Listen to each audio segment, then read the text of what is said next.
Good morning, everyone. First of all, I've got on the agenda a COVID update. Debbie?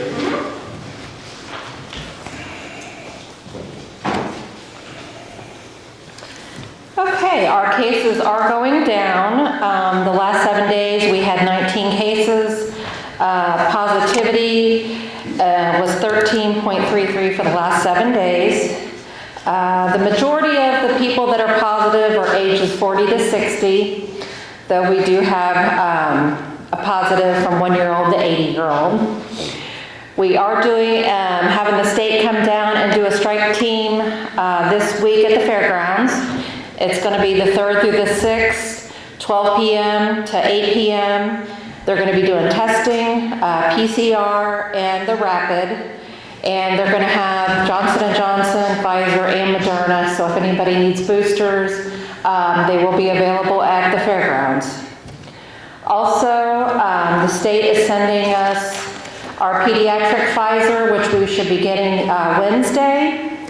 So we are looking forward to, on November 8th, we're going to do extended hours until 5 at the clinic to do a flu/COVID clinic for kids. Since they have done the emergency use from 5 to 11-year-olds. And our breakthrough total was 148. We are still doing COVID shots Monday 9 to 12 and Friday from 1 to 4. And we're doing flu clinics Tuesday, Wednesday all day. I didn't see if anybody had any questions.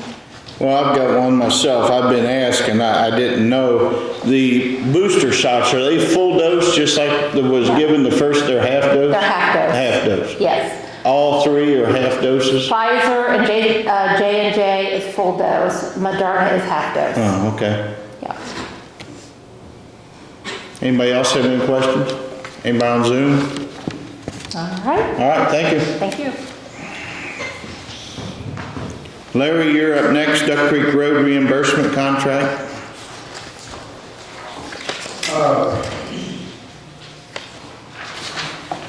Based upon the unofficial detour, the state's willing to reimburse us for some of the damage to Duck Creek Road after they closed State Road 252 last year.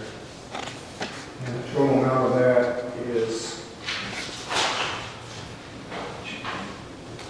$20,000. 400 tons of asphalt, or $20,000. And they've got an agreement that they would like the board to sign to, I guess, get that in motion, or keep it moving or whatever.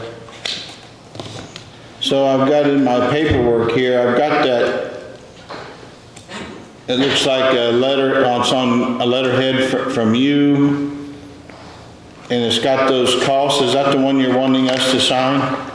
It's a 12-page document. Says, Here. oh, okay. Reimbursement contract. I got it. Okay, gotcha.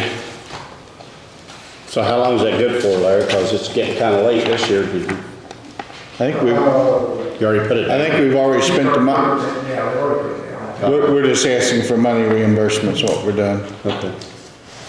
So I'll move that we sign the reimbursement for Duck Creek. I'll second. All in favor?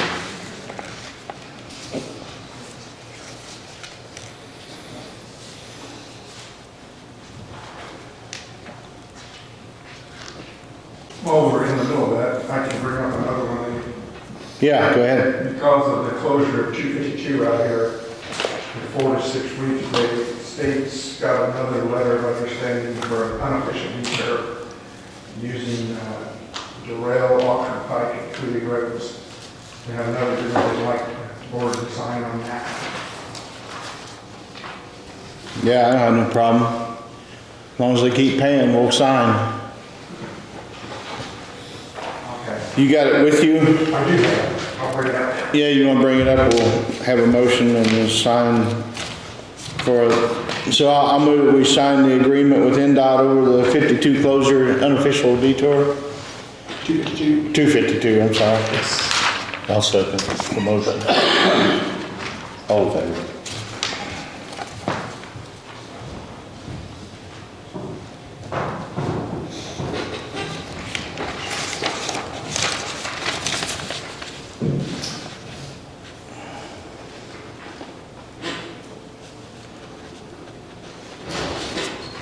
That all you got, Larry, for that now? You guys know there was plenty of stuff, but I'd go ahead and do the next item on the agenda if you like. Yeah, if you want to, let's go ahead and get it out of the way. Okay, the City of Batesville has requested termination of our agreement between them for the water line around through the county roads. And they are making a payment of $54,000 to cover some road work that we're going to do, chip seal work over a couple of roads that were damaged that they have on their own. Others, they put down some asphalt, but of course they repair over patches. I sent something to Grant to discuss basically what I'm looking for right now. Oh, I got it.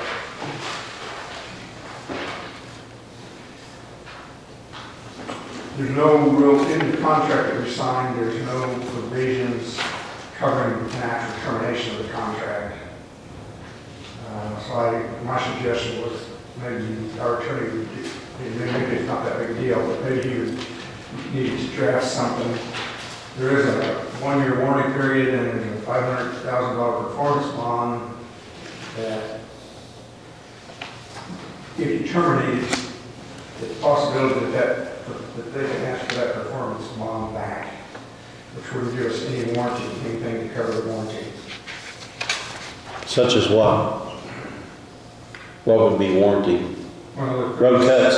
Yeah, if there's a settlement or something, one of the road cuts or something. Yeah, that'd be the only thing we'd have concern about, is one of the road crossings failure. But man, chances of that is slim. We also don't have a start date for it. You got a 1-year warranty from the completion of the date of repairs, and we don't necessarily have a start date. Agreed to when that started. Whether it started in April this past year, or whether it started in May or June, sometime probably in 2021 yet. Let's ask for a start date. Okay. And I tried to do that, didn't get a response, but, so I made a phone call and didn't answer it. Yeah, I think, you get us some dates on the termination, we'll be good. Do you want me to draft that, or do you want me to see if they can send over what they want on the termination? I don't really care if it's termination or not, because we want to leave the bond open. I mean, Yeah. if they want the termination, if they want to send something, that's fine. Yeah, just have them send something. Right. And make sure, yeah, they get a 1-year performance on it. Right, yeah, we'll have to Yeah. make sure it meets the requirements, but at least that way they can get a start on it. Carla, we have not received our check yet from them, is that right? I wouldn't sign it till we got the money in hand. $54,000, because I've already spent it. Later, you just want to send an email back and ask if they can send us a suggested start of a form and tell me to make sure the bond stays in effect. Okay. And then we'll be back. All right, sound good? We already laid the asphalt down on those 3 roads. Right. I got 1 or 2 other things if you. Yeah, move on. We met here 3 weeks ago, maybe with a couple officials from Oldenburg and HWC Engineering, who is doing a project for them, a federal aid project, or putting out a call for a federal aid project, I should say. Call is due sometime in November. I think it's the end of November. Sometime later on this month. And there was a request made, they're working on Water Street, with some sidewalks and stuff, probably repaving. And there's a request to try to upgrade that bridge there, the west end of Water Street. And it's our bridge number 163, and it is listed as a select historic bridge, which means if you're using federal money, you can't just tear it out.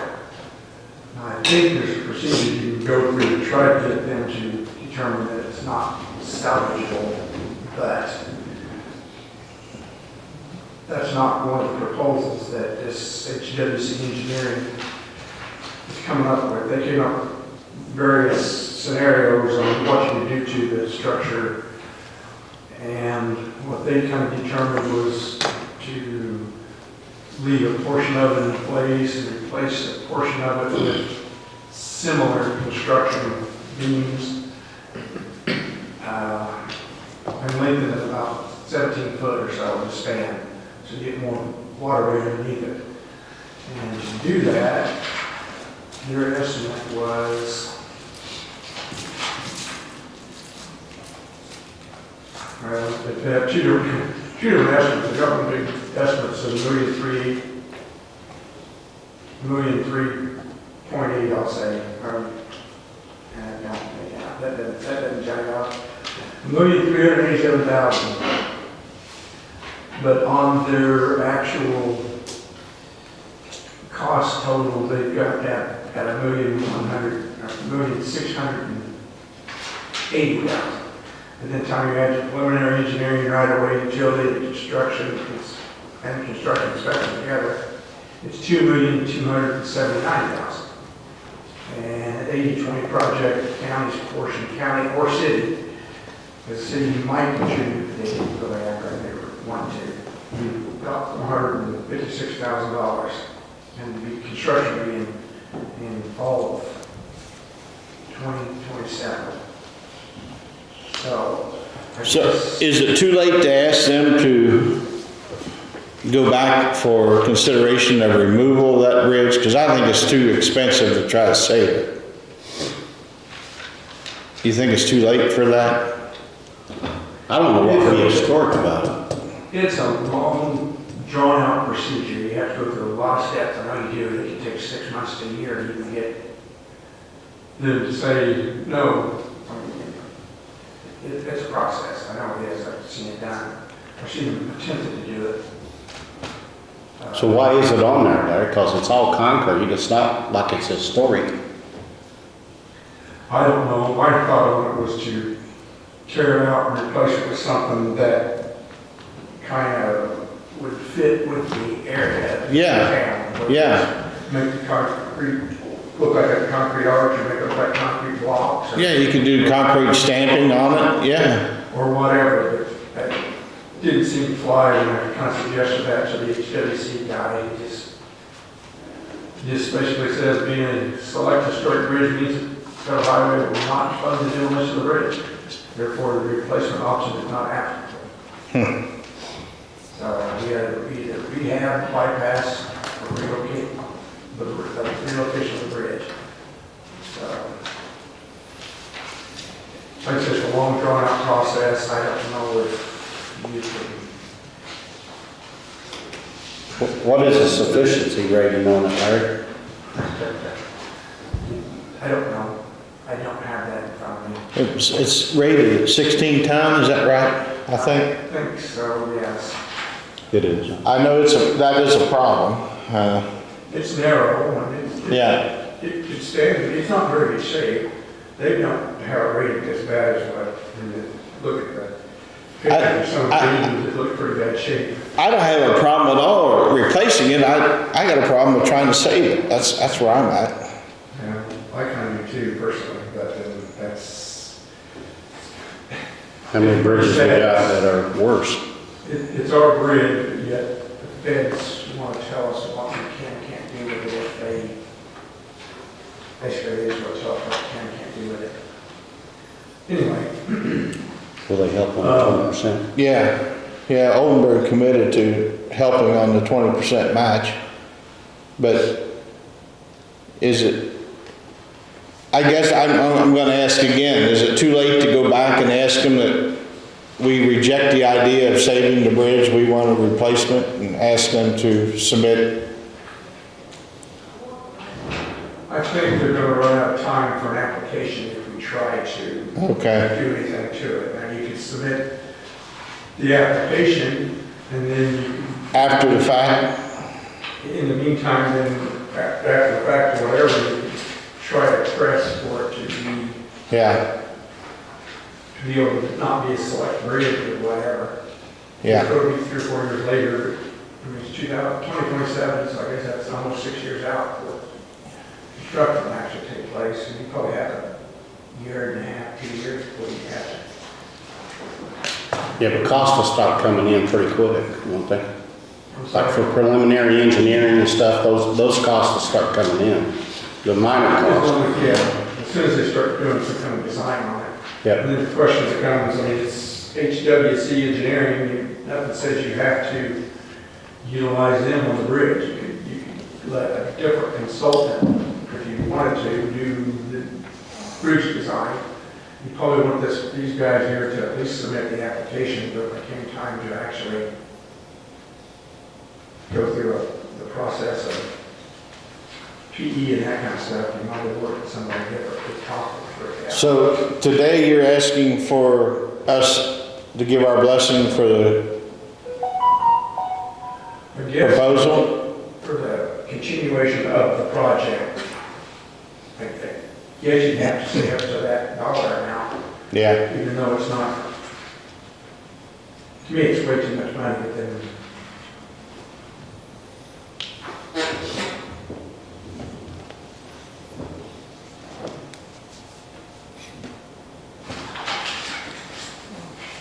either we participate and turn in the project, or we don't participate, basically. And participation is probably going to have to go in and ask that $2,279,000 mark, which is $456,000 of money when it's all said and done. But now, remember, it's federal aid, so the preliminary engineering, $319,000, that's money we're going to have Up front. up front, Yeah. and then get reimbursed for. And the same with the construction inspection. so I think that Oldenburg will commit to matching 50% of that with us. Do we want to verify that before we vote? Well, that's what they told us in the meeting when we talked to them, they would go 50%. Still yet, on your King Bridge Fund, Larry, how are you gonna set that money aside? Well, it'd be over a period of years, but you have to set aside probably close to half of it once you started actually doing the design work. So you have to set aside that, probably half of it, 319,000, starting, maybe not half, maybe a third of it. Probably had 100,000 starting next year, if I have to guess, which of course, you know how budgets are, we didn't have any budgeting for this bridge next year, so I don't know where we're gonna find that money to even budget it, but you have to budget the preliminary engineering over probably a maximum of a 3-year period, so it's gonna have to be 100,000 plus a year.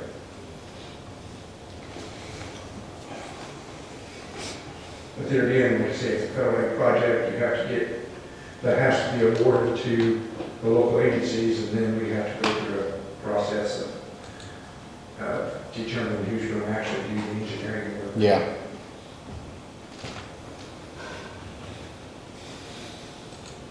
I know it's a lot of money, guys, but I'd like to move forward. I hate to block Oldenburg from applying. Even if they apply, that ain't no guarantee they'll get it, right? Federal aid? Right. And I suppose if they were responsible for 50% of the cost, then they could possibly be responsible for 50% of that. The engineering fees? Right, right. Putting 50% of the money for the engineering Yeah. up front. Yeah, yeah, And we can get them up for that too. yeah. So we're talking 60 grand. Yeah. Reimburse them. So we're talking about 60 grand a year for 3 years before we have to come up with the 400 and some thousand. Well, it would be That's on our part, I mean. probably 100,000 a year, then we're start getting reimbursed. Yeah, if we put up half and they put up half, that's about 60 grand Let's say 60 grand, that'll work. over 3 years. Then we'll have to come up with another 200 and some thousand when construction starts in 5-7 years. Right. Okay, could that be a yes? I'm gonna move we let Oldenburg, or we accept the proposal and let Oldenburg apply. We go in with them. I'll second the motion. Yeah, as long as they're paying 50%. Yeah. We can survive. All right, Larry, anything else? Just have to budget that, Larry, every year. Yes. Had a request from E&H Bridge on Gold Creek Road. I want to know if we can pay for we've already manufactured the superstructure, it's been sitting there probably for close to a year now. I want to know if we can pay for that superstructure. Hasn't been delivered to site, which is no place out there really to store it. No. I mean, it's sitting in their yard and has been. I don't see no reason why they couldn't bill for it. I mean, they built it, it's ready to go. We currently have in that account $169,284, and that superstructure was $180,169. But there's some money in bridge inspection, 50-some thousand bridge inspection we can transfer up in there that would cover it, more than cover it. Money about 12,000 of that. Yeah. And I don't know that they're going to get billed yet for, they are doing the bridge inspections in October, but there's a lag time usually on when they get invoices. So we might not get an invoice till December, might be January. That'd be a USI thing. So we do have money available probably to pay for that. Well, Marty's here. Marty, are you looking for a payment this year or first of next? It really doesn't matter, what's ever convenient. Convenient would be I never pay it. probably first of next, but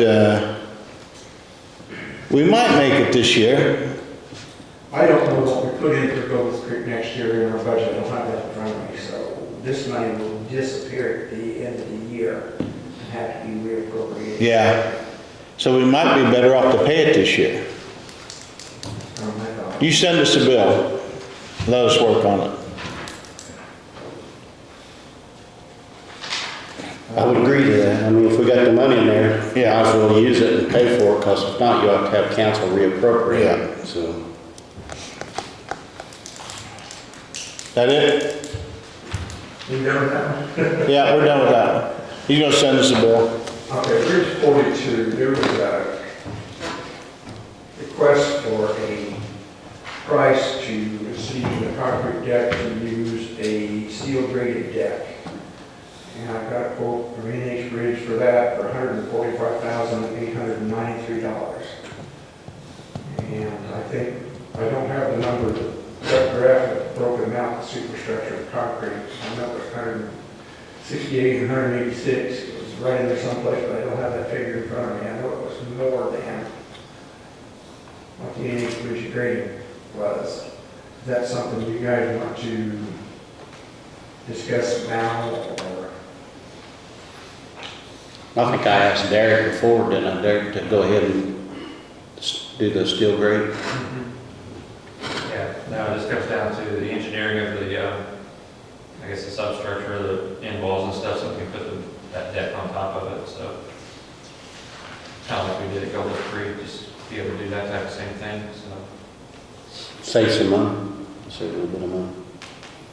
If that's what you guys want to do.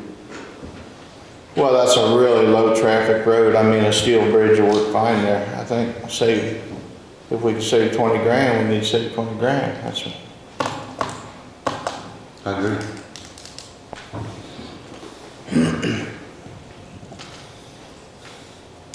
So you got an official quote there? Yes.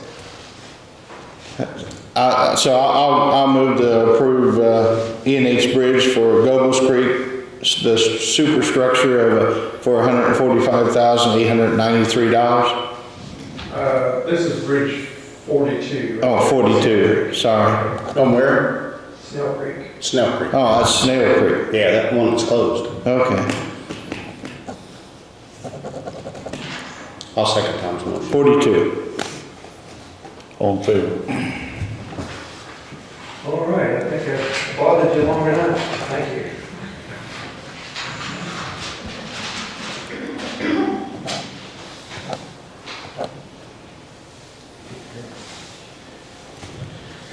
All right, next thing on the agenda is a truck quote for here, I guess. Yes, for maintenance.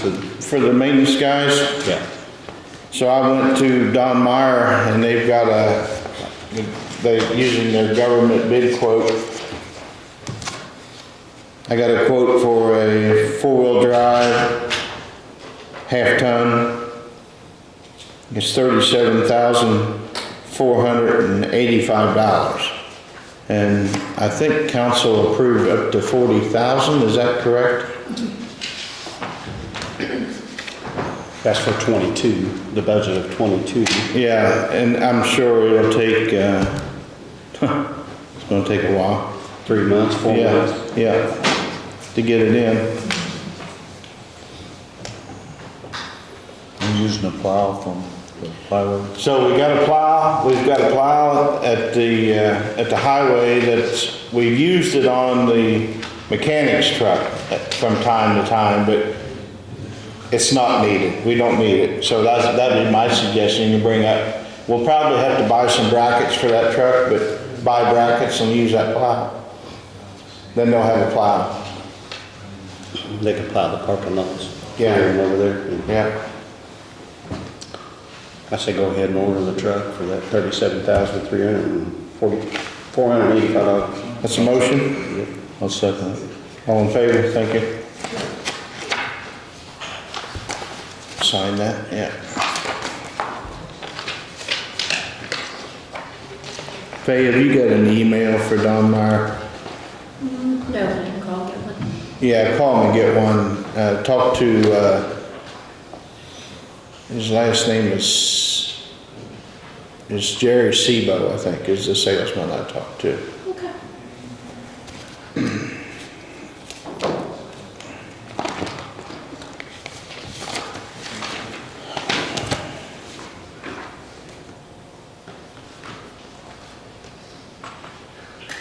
Okay, next is ordinance for redistricting of Franklin County Council. Grant, you want to speak on this?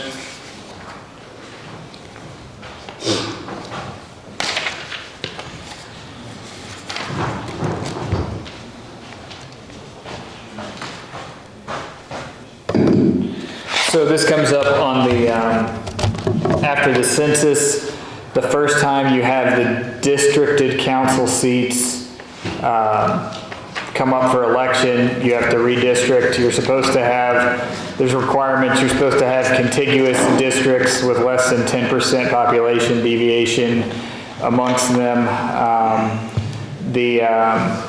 Preferably you don't split townships, and luckily we were able to do that. The last time you did this was actually in 2013 because the district cycle didn't come up until 2014, but this time it happens to come up next year, so you need to get that in place.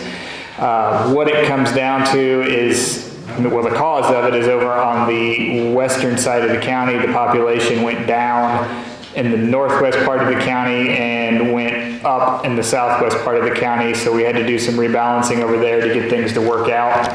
I think last time, ironically, you had actually swapped Salt Creek and Butler the last time we did this, and we're actually swapping them back and additionally moving Posey is how it came out to get the math to work. But so that adds more up into that northwest district that's currently Joe Sizemore's, and it adds more townships up there because there's fewer people. And then, Jeff Cook's district loses one township, and then again that swap because he's got more people down in that Batesville area. But it's the same process we went through last time, and I think this gets everything to work out. It does have the added benefit of it's not going to pit two current people against each other. That was not the objective, but I mean, I think that does work out nicely if those people are running again. But the best thing is it follows the rules really well. You end up with nice compact districts, very low deviation. I was surprised that it got down to 4% because the target's 10%, and it took me a while to figure out to get below that, but then when it clicked, it was right on and got at 4%, so that was great. I think the people, other than Posey, I mean, these people are going to be familiar with these reps from before, when we switched them the last time, so it's not like they're going to be completely dealing with new people. Rest of the county was fine, stayed the same.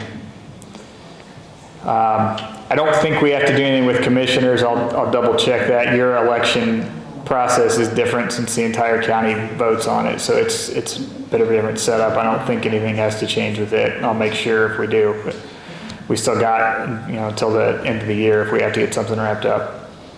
It was just a school board and the council, wasn't it, that they sent down? That's the main one, yeah. Anybody here, public comment or not? No? Guys good to vote? Carla, do you have a number? Oh, no, okay. She doesn't have a number. I'll fill it in. Okay, thanks. Okay, so ordinance number 2021, unknown ordinance number. An ordinance providing for redistricting of Franklin County Council. I'll move to approve. I'll second. On third. Somebody will need to draw the actual physical map that hangs up in their office, that literally get out the crayons or the markers and draw out the physical map so that somebody can look at it, because that just lists it out. Crystal? Where's Crystal? Can we put her on that? She's on the safety need. Oh, yeah. Okay, so draw the map. Draw a map. All right, thank you. You got anything else while you're up there? I was going to start on that Goebbels stuff Yeah, if you go wanted to ahead. talk on it. Yeah. So the Goebbels Creek, there's going to need to be some right-of-way acquired for that bridge down there. Is Rob still in? Yeah. Rob's been working on that, and I can let him chime in. I can address the legal side of it. To acquire that, if it's less than $25,000, the purchasing procedures are relaxed and simpler. And I think there's good odds that we're going to be under that $25,000. We're going to have to figure out some way to get a fair value on that and work. So with you're the talking property. $25,000 per landowner? Is that the Total. total project? I think it's total. The statute was a little fuzzy on that point, but I think total, we're even going to be under the 25. There's not many acres and it's river bottom ground, so it's not high value ground, most of it. So I can work with Rob on that, and he can kind of tell more what's going on with that. We'll want to obviously approach the landowners and work as cooperatively as you can. We do want to be careful and be transparent. One of the landowners happens to be a county employee, so we just want to make sure we're being transparent on that. Sure. They're not a decision maker or anything like that, but we'll just want to be careful with that everything's obviously above board as always. Yep. I know I was talking to Rob before the meeting. He said, you're going to meet with Joe Gillespie? That's right. I spoke with Joe this morning about trying to meet with him, because previously he worked with the county on the purchasing of the right-of-way. There's some kind of process, this is not something I'm familiar with. So he said he's willing to talk with me, explain it, and I can act as basically the agent to purchase the property for the county. Good. Which will save the county quite a bit of money versus using an outside vendor to do that. So where I'm at right now, I finished the groundwork on a survey. I sent you a preliminary sketch of what each property owner would need to be, right away would need to be purchased. according to the USI plans. And so my next step is just to draw a survey. I'll try to finish that this week, have legal descriptions prepared so that we can record a survey, and ultimately probably work with Grant here. I guess you'd be that person to do the deed for transfer. And also, the only other thing I would need to kind of maybe know from what Joe was saying is local appraiser that would come up with the values of these parcels. So the way I see it, I think we got 1, 2, 3, 4, 5 parcels that I need to create descriptions for permanent right-of-way. That doesn't appear to be any temporary right-of-way. And I spoke with Mike Fellinger. He has the largest taking. Kevin DeFawcett, he's the next. He has 2 parcels. And then Brian DeFawcett, which is an employee for Franklin County Highway Department, he has a small parcel as well. So they're all aware that where I'm at with the work that I'm doing, and we'll be getting in touch with them.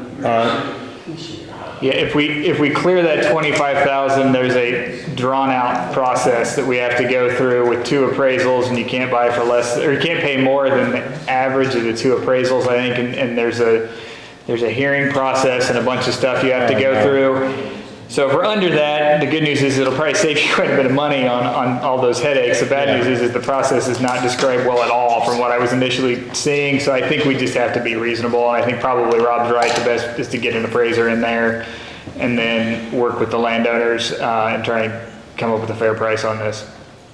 Well, you know, I want to apologize to the landowners out there.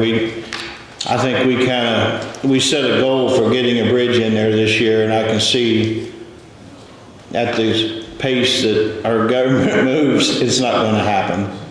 But we're moving forwards. It's going to be next year, I can see. Yeah. Most of the engineering's about done, though, isn't it, Derek? Yes, we're just waiting on this, tidy it up, and then we're ready to send it out to bidding. You know, if we throw construction into winter, though, them poor guys, the way that creek floods and out of control, it's going to create problems. We're looking early next year. It's whenever you guys are available. Yeah. I mean, as soon as they're done with that, then we can. I mean, we can put out a bid and a contract and leave the date open a long period. You start it soon, and if it works out, they can get in, you know? Yep. Yeah. Yeah, if there's a mild enough winter. Yeah. Getting concrete piers and whatnot in would be the main thing. Yeah. So if they're able to do that through a mild winter, And it might work out well. Some contractors look for a project to do in the winter time, you know, so, yeah. If you guys, that's out of my primary geographic area. If you guys know appraisers that would be in that area, then Rob can probably, the amount that's going to be, he can probably just call a couple on the phone and ask them how much it costs. We're not going to have to get a formal bid or anything.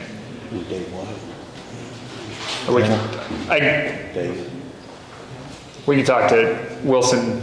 We can talk to some people. You mentioned Dave White. I don't know. Yeah. We can talk to some people through your office probably and or a couple of realtors and get some suggestions and get prices from a couple of them and see what they'd say. Yeah. That all you got?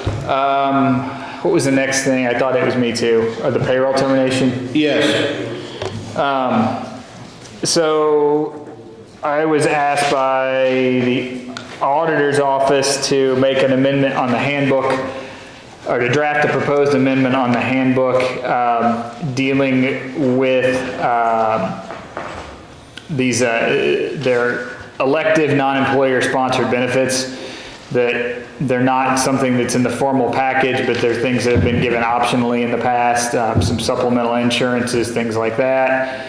The auditor's office has all sorts of issues tracking those. There's taxation issues, there's lots of headaches with those, and so they had asked that those be taken out. I drafted an amendment to the handbook resolution that I think was adopted, amending the handbook last time. I think it was adopted last time, but then there were concerns raised by employees about certain effects on that. So basically we just need to figure out if additional changes need to be made. Well, here's my point. And these guys might not agree with me, and Carla may not agree with me, but I would like to, anything that's in play right now for our employees, I would like to leave in play. But as of the first of the year, no new programs coming in outside of those couple that's mentioned in our dental and vision plans that may be coming. But I think when we met with MedBen 2 weeks ago on the dental and vision, it was their recommendation that we have way too many redundant and repetitive benefits. Like when we have Allstate and Aflac, they're offering the exact same thing that MedBen can also offer when they come. And maybe, they're going to offer everything that's on the menu. and maybe save the employees money. Oh, yeah. I mean, Allstate right now is cheaper than Aflac. So how do we educate our employees to save them, to check into these programs to save them some money? Where do we go with this? There'll be a period coming up when MedBen and their carrier will come in and talk to the people. I mean, as I discussed, on 32 and a half hours, like I told you, last night I spent 4 hours and 20 minutes just on one invoice, trying to get it reconciled, to come down to $9.80 for a person that I had to send out a group text on and said, who is this person? Do they even work for us? And they're not on our payroll. So the insurance company is putting people on the invoice that I've got to go through 2 pay periods of reports to find out that this person's not even one of our employees. And now I have to write them, they'll want that $9.80. They won't just take that off the invoice. In fact, the 4 other employees that did not have money taken out of their check, they're gonna want that money too. So even based on last month, I don't know what the issues all of a sudden become as far as the money being short, but the employees are gonna have to pay that back because this is not county money. I don't have a way of just going to county general and covering this. This is their cost, not mine. And when they do overpay, then I have to figure out who's it go back to. We had it was about 2 years ago, we had one and we kept getting notices. It looked more scary than it was. Again, it was one of these where they sent out the notice and I don't know, it was a couple $1,000s or something, but it was only on like half of it on Social Security and Medicare tax, and by the time you got down to the end of it, it was $60, and you guys were having to attempt to pay me my hourly rate to figure out $60. So these things do create a lot of weird complexities. I mean, I think how we discussed it yesterday, Tom, and council's agreeable to the overtime, then it's fine. Yeah. We'll deal with it. So the employees for the county that are in play now, you're all right with taking care of? If my employees are given the overtime. Yes. we'll deal with it, yes. Yes.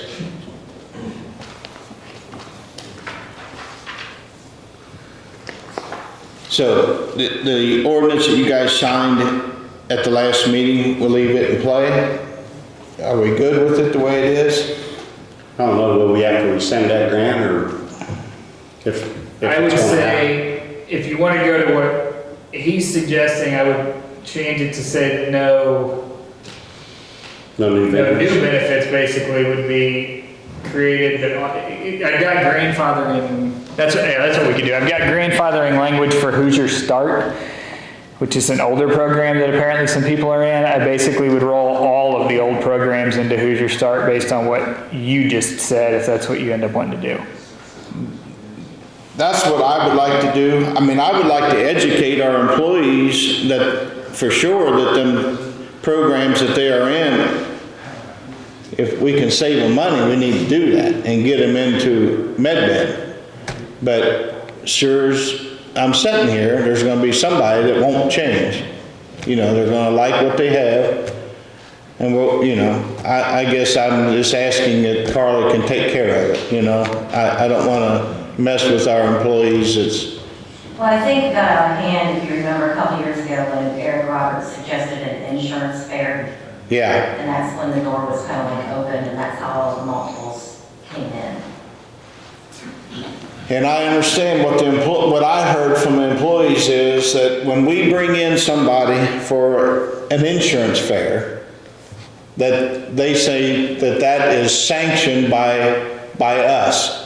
And it is not, because it's still Voluntary. it's a volunteer program. Voluntary. It's just a service that they can have if they volunteer to do it. Yeah. So Grant, I'm asking if you'll put in the grandfather language. Okay. I'm happy then. And I think the employees will be happy. Do you guys want to vote on that now, and then you can sign the resolution next meeting with that change in it? So the motion would be I'll have a motion to direct Grant to put grandfather language into the resolution 2021-36. Gentlemen? Yeah.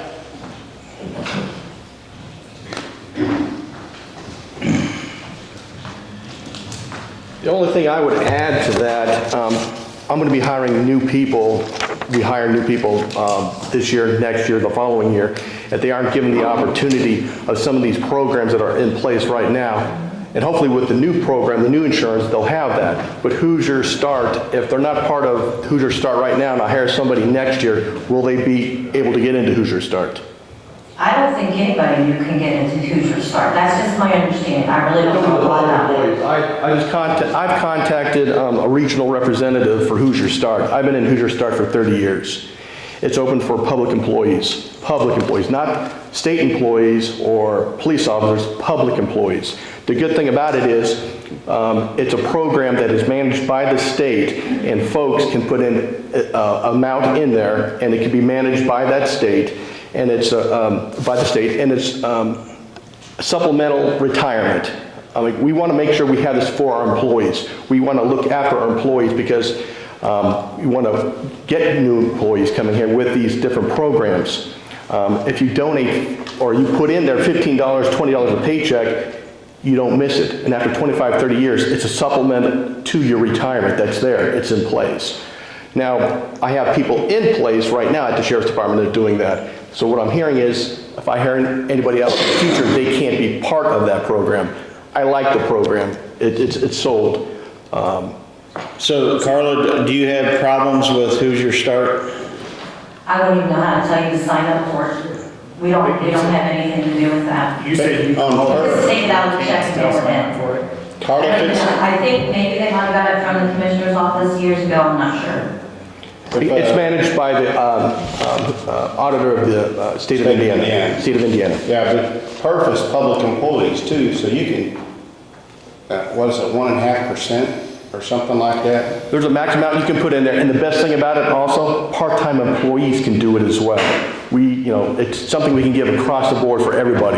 Sheriff's Department. Anything like that for part-time. That's a whole nother area. I have a contact person I can get. You can add extra into your PERF too if you want. I mean, if they want to add extra into their PERF, that's no problem. Up to a certain percent. let me be clear. You said you've got employees now on Hoosier Start? Mm-hmm. Who's taking that money out of their check? Now, We take it out of their check, but. Carla thought you couldn't sign up for that anymore. She thought it was. Yeah, I mean, I'm pretty sure that Derek had checked into that because they've been asking about it. But we don't personally in our office have any information on that as far as how to sign up. We just mail a check. I have a point of contact, individual's name, telephone number. I have forms right here that I got off the internet. I can give it to the commissioners and to Carla as well. I can reach out to the individual, the representative for Southeastern Indiana, and he told me last week it's open to all public employees. So if Hoosier Start, I guess I'm asking Carla, if Hoosier Start's not been a problem in the past, can we include that on our one more? I guess, what the heck, why not? What the heck, one more? All right, Hoosier Start also, Grant. And the other concern I had is the fact that, thank you for that, is we're having a new medical insurance program here because a couple of my employees got supplemental to cover what wasn't covered. That'll be offered.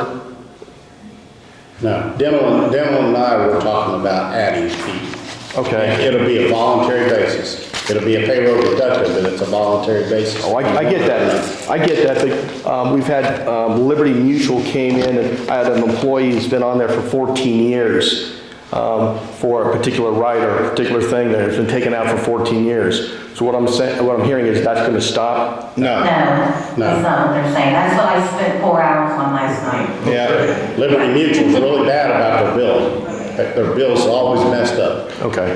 And that's what takes her so long trying to figure out. Okay. And they won't even send us, like right now, this is for August. They won't even send me September, even though I have checks to send to them, they won't even send it to me until this one gets fixed. Okay. My preference would be to get everybody off of all them old programs and get them into current MedBen program. And they'll explain that to them when they come up. And how to do it. I'm 100% behind that, but taking it away first, then offering up something else is different rather than, offering this new program here, look at it, Yes. and then make that decision. Because what I'm hearing right now, we're taking it away right now, come to this one right here. You're not giving the employees the choice. So what I'm saying is we're gonna grandfather in all them old programs. Okay. They will continue, but I'm hoping we can educate them and get them into new MedBen programs. If we can save them money, I'm 100% behind it. Yeah. Yes, sir. Yeah. Yeah, because I think in order for them to bring that visual and dental, they're gonna need so many people to Yeah. actually sign up for that. So I'm sure they're gonna try to sell the rest of their projects that they have at the same If we time. can get vision and dental, I'm 100% behind it. Yeah. 100%. Okay. Thank you for your time. Yep, Tom, you have a motion? yeah. So my motion was to have direct grant to put grandfather clause into resolution 2021-36 and also include Hoosier Start. I'll second the motion. Okay.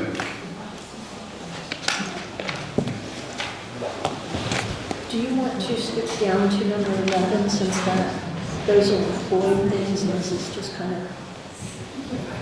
Yeah, so, APC board appointment, number 11, let me move there.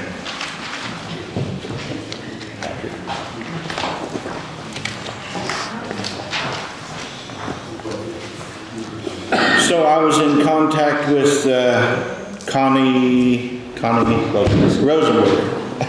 And I told her I appreciate her being on the board, but she said her time is so valuable, and she said maybe in the later years she'll come back and join again, but she was asking if we could find somebody to put somebody else on the board. And Patrick Badle's a local farmer. I've known him for years, a local businessman, and I think he will do a great job. So I would move to appoint Patrick Badle on the APC board. I'll second that. I want Patrick work. All in favor?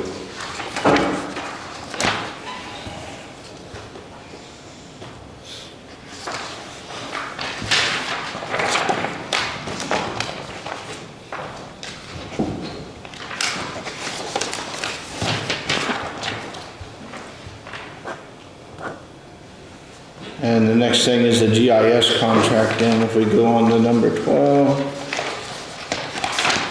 Is that the same as in the past, Brenda, with Danny?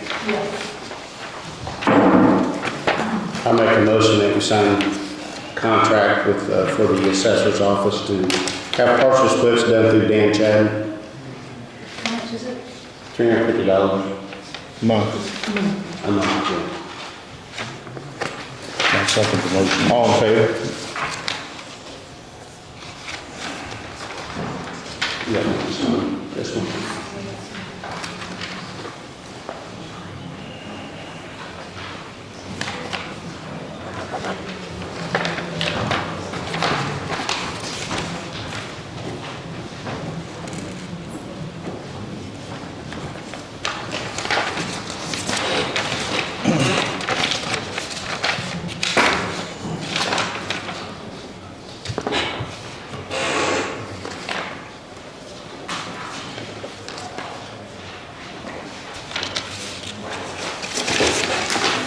While we're waiting, Tom, I'll make a motion to acknowledge that we received the treasurer's report for October.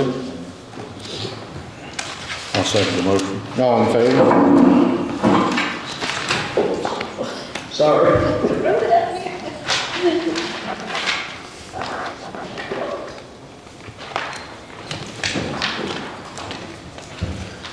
We got public transportation next. Missy.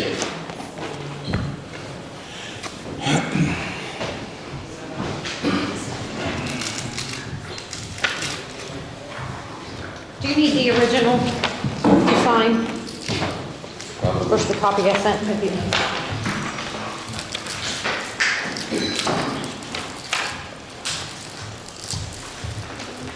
That's just our quarterly drawdown from our yearly grant.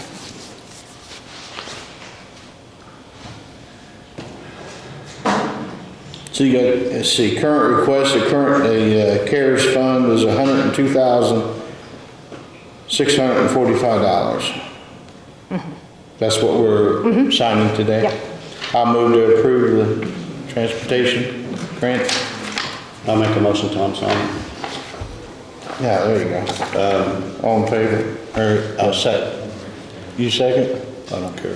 All in favor? I'll second, or all, okay. Okay, what was that? Do I? I second. Jerry, all in favor? Not gonna be able to get no vehicles this year? No, they canceled 2, and the one, if we get it, will be sometime starting in March. They'll start delivering. So ours are almost a year out, and they've canceled 2 already. Is that gonna affect your money anyway? That was all through Oh, that was. all through the CARES. We didn't have to pay for any of those. It's all CARES money from Yeah. the state?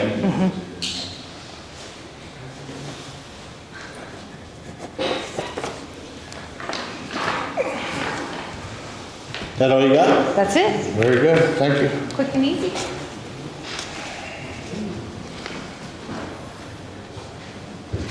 Let's see, the next thing is a Purdue Extension Contract Agreement.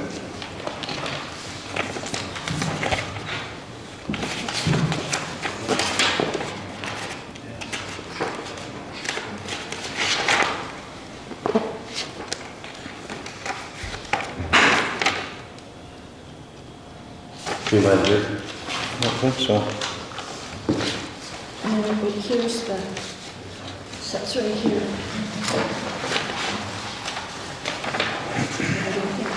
Tells how much it is.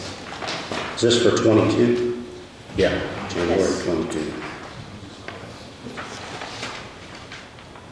So it's got from January 1 of 22 to December 31, a contract service appropriation for extension educators of $46,170. How many educators, 2? Do what? How many educators? I think it's just one. It says plural, educators.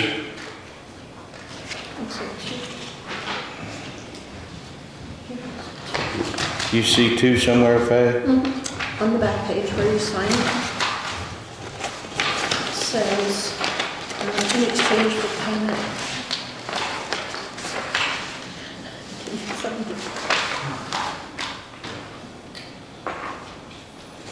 You have two agents. I don't know what council budgeted, do you? I'm not sure, I don't remember. So is that 46 per or 46 together? Together. Yeah, it's a total amount of $46,170.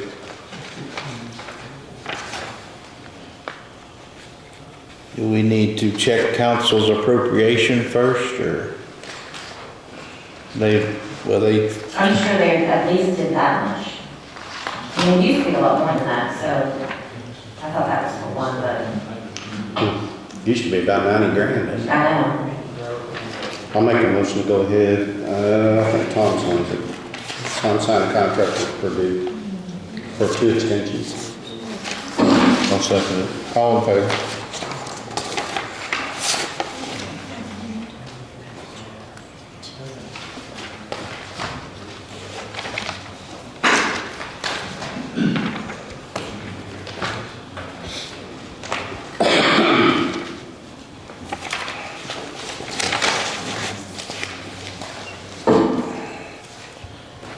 Okay, we're back up to website. Mr. Wilson, you got something?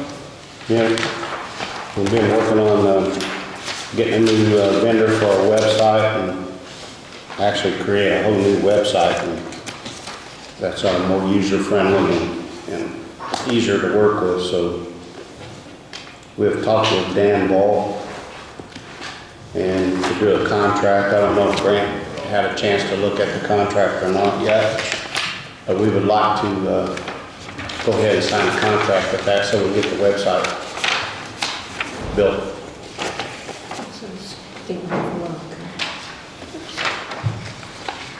It's a statement we had. This is a contract that tells about what all we expect of them and what they'll do for the amount of money that we're going to pay them, which I think is $34,500. Yep, that's it. Then there's a maintenance fee of $125 an hour as needed.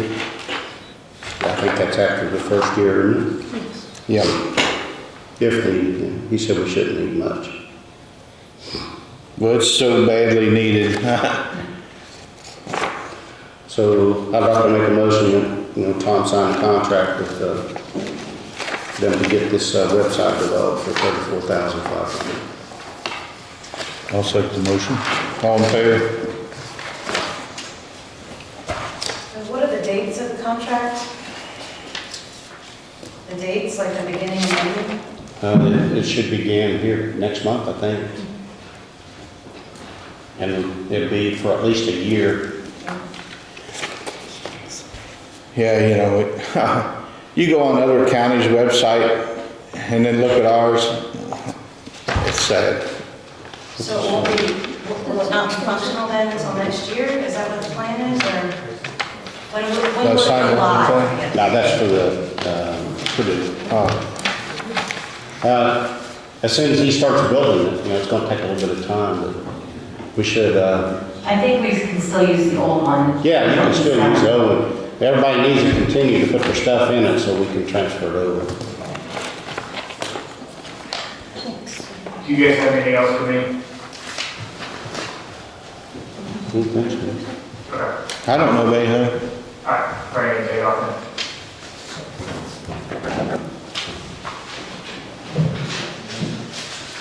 We got special meeting minutes from October the 1st. I'll move to approve the October 1st minutes. Jerry, I wasn't out there, so you'll have to abstain. Yeah, I'll second the motion.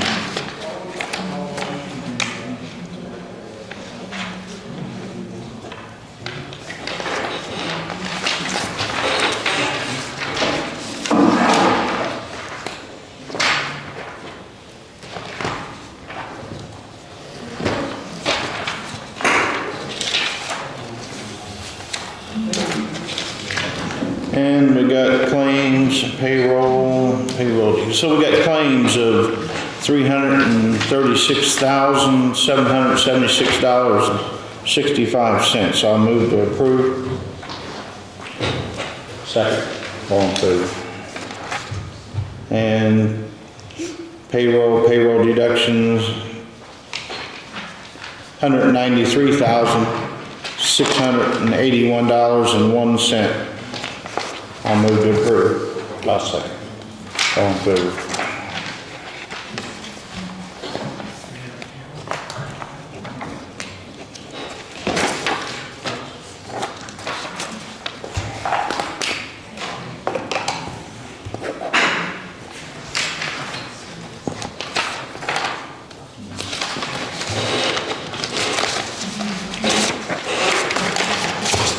I think that's all on my list. You guys got anything? You, Bob? Oh.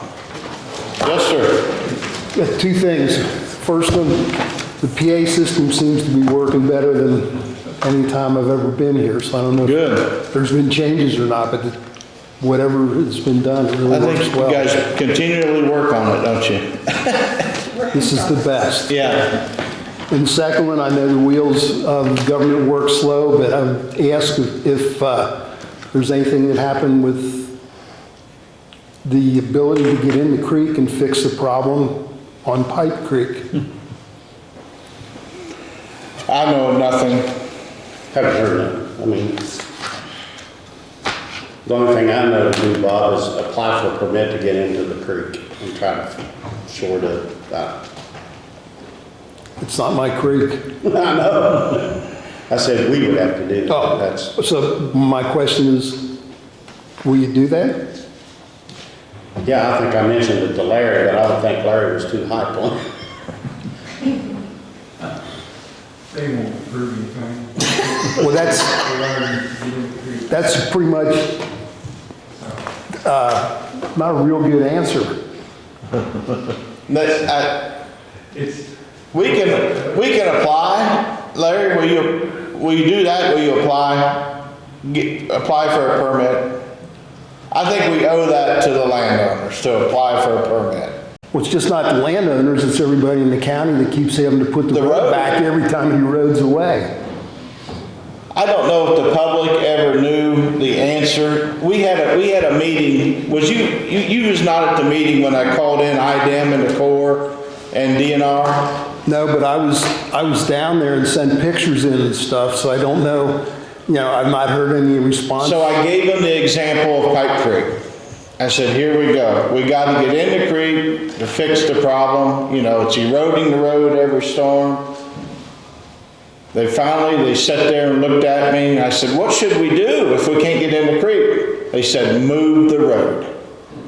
That was their official response, was move the road. Get out of the way of the creek. Might kill a minute. Does the county want to buy some property? Move the road? I was, You have to go up on top of your hill when they probably get out You of have the to take the water. whole field, but, Because your barn floods every time it comes up. and it didn't used to before the creek started making that S-turn right there. It's like, started like a sandbar and just got bigger and ended up taking, I don't know, 20 feet of ground and all the trees, and it's right up against, actually the riprap is, the edge of the riprap where it starts going down into the creek used to be where the road was. unbelievable. So, I'm sure we can armor, we can keep dumping armament, we don't get in trouble for that. But what use that is, I don't know. Well, it'll keep the road back every time it washes away, but that just seems like so much expense every time, water flows, and if it flows straight, it doesn't do the damage. When it makes that S-turn, that's when it keeps taking the road out, and that's what, I'm not an engineer, I'm just using common sense. It makes absolutely no sense to me to keep putting a Band-Aid on that when there is an easy cure. So their response is, I can tell you what they say, because I've asked this question several times. They say if you fix that, if you straighten it, it speeds the water up and it'll cause a problem downstream. It used to be straight. Yeah. So I don't know, that makes sense either. Who is the person, who is they? Because I would like to talk to they. Mainly the DNR. Yeah, because they say you're not allowed to put concrete in the creek. Yeah, that's another expense. Or especially concrete with rebar. They say, basically like the river over here, we're having trouble with it. They asked about driving pilings or whatever, and they said they could do that, but it'd just be temporary. Well, temporary for how many years, but they don't. It basically, like Tom said, they say just let the creek do what it wants to do, and you have to make provision for it. I don't agree with it, but that's what they tell us. And maybe we need a lot of people to call the DNR and try to save the county money for having to fix stuff all the time, that there would be a simple cure to. Yeah, I mean, It's their water, they should control it. yeah, Well, if it's their water and they don't control it, why don't they pay for it? Yeah. I Pay for the agree. damage. Well, it's the same way here. We pay for, as farmers, we pay for, if we have livestock, if we get lower prices for people put deer meat in their freezer. And also we pay higher insurance rates, but it's still their deer and they don't really take responsibility. It's the same thing, in my opinion. I'll probably be asking the same question a lot, but thank you. But we will. I'll have Larry put it in an application. I'll make them deny it anyway, you know? Okay, and if I find out who the people are, if Larry would give me the information, who those people are, I will do calls too. All we need is that list of people that was here at the meeting that day. That's all the players in the system, right, that was at the meeting. I have a list of that group that was here back in August. Yeah, One of them that I recall was Toby Adams. He's kind of like the local area for Yep. DNR. And I met with that group out at Bob's property on the road there, and then also we went to Snail Creek where the bridges went bad. And I do recall there was some discussion or talk that you can armor your banks, like you guys said, and then the code to help support that, protecting your infrastructure. But there was somebody that did mention that if you can reach it from the road and not get in the creek, you were able to remove debris. And also there was a mention, don't quote me on the number, but I think it was a property owner might be able to remove up to 53 cubic yards of material out of a creek in a given year without a permit. So there's some abilities there. I think that's something maybe to check into. Larry has some language that he found in the IC code. Have you still got that, Larry? Yeah. You ought to get that, Bob. And Larry has language in the IC, he found it in the IC code that basically says you can get in the creek to save your private property. Is that right, Larry? To protect a roadway, you can really the screen, whatever it takes to protect the roadway. It's in the IC code, but when Larry read that, they just blew over that like, nah, don't apply. They didn't give a comment. So if it's in the code, Yeah, They claim that their Sue them, code Bob. dictates what they say you can do. yeah. So they try to say that our code doesn't make any sense. so you have two different government entities that are, one says you can and one says you can't? No. Two laws there, and they enforce their view of the law. That's right. Versus what the other law says. So a lot of it started with, when the Obama administration gave more, I guess, emphasis on the environmental part and widened their scope over the waterways that they control way down to the individual streams, even the ones that aren't named. So then I would have another question on this. If you can do things from above the creek, you can remove material. What about going on the other side, not the road side, but the other side, just start removing the material that's causing that started with the sandbar that causes the problem? That's what they did on Big Cedar, they find us, or they find us. They don't want you to, in the creek with a tracked vehicle. Not a tracked vehicle. We don't understand why, they couldn't answer why, but that's what they said. And I suppose that legally, you could have a long extended state escalator reach. You got a grade all. Really long reach, you might be able to do that legally, I don't know. You got a grade all. That's a wonderful piece of equipment. And I'm just thinking, instead of doing it from the roadside, do it from the other side. Go in there and start removing the material that way. Now, they told us that the only thing we can legally do is dump riprap or something along there, as long as it didn't hit the water. Yeah, no, yeah. Yeah. Can't You hurt gotta for get rid of what? the idiots in DNR then. Thank you. Make a motion to adjourn. I'll second. He's got a motion to adjourn. Thank you.